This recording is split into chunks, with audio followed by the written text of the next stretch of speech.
Hi, ഇന്ന് നമ്മൾ ഉണ്ടാക്കാൻ പോകുന്ന ഒരു ഈസി ആയിട്ടുള്ള മുട്ടക്കറിയാണ്. അപ്പോൾ ഒന്നുമില്ല, ഒരു ചീനച്ചട്ടി എടുക്കുക, അതിലേക്ക് എണ്ണ ഒഴിച്ചതിന് ശേഷം ഒരു സവാള അരിഞ്ഞത്, പച്ചമുളക്, ഇഞ്ചി, വെളുത്തുള്ളി ഇത്രയും കൂടി ഇട്ട് വഴറ്റിയതിന് ശേഷം ഇതിലേക്ക് ഒരു മീഡിയം സൈസ് തക്കാളി ഇട്ട് കൊടുക്കുക. വീണ്ടും വഴറ്റുക. ഇതിലേക്ക് പൊടികൾ ആഡ് ചെയ്യാം.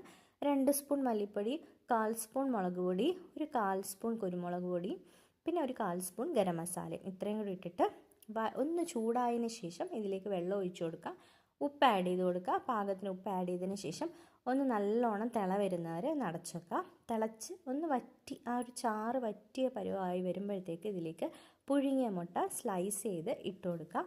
അപ്പോൾ ഈസി ആയിട്ടുള്ളൊരു ഐറ്റമാണ്. ഈവനിങ്ങിലൊക്കെ നമ്മൾ ജോലിയൊക്കെ കഴിഞ്ഞ് വരുമ്പോൾ പെട്ടെന്ന് ഉണ്ടാക്കാൻ പറ്റുന്നൊരു ഐറ്റമാണ്.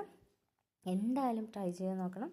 എല്ലാവർക്കും അറിയാം. ചിലവരാണെങ്കിൽ ഈ ഉള്ളി ഇങ്ങനെ മിക്സിയിലിട്ട് അരച്ച് ചേർക്കും. അപ്പോൾ അതിനൊക്കെ മെനക്കെടണ്ട, ഇങ്ങനെ ഉണ്ടാക്കി നോക്കുക. എന്തായാലും നിങ്ങൾക്ക് ഇഷ്ടപ്പെടും. ബൈ.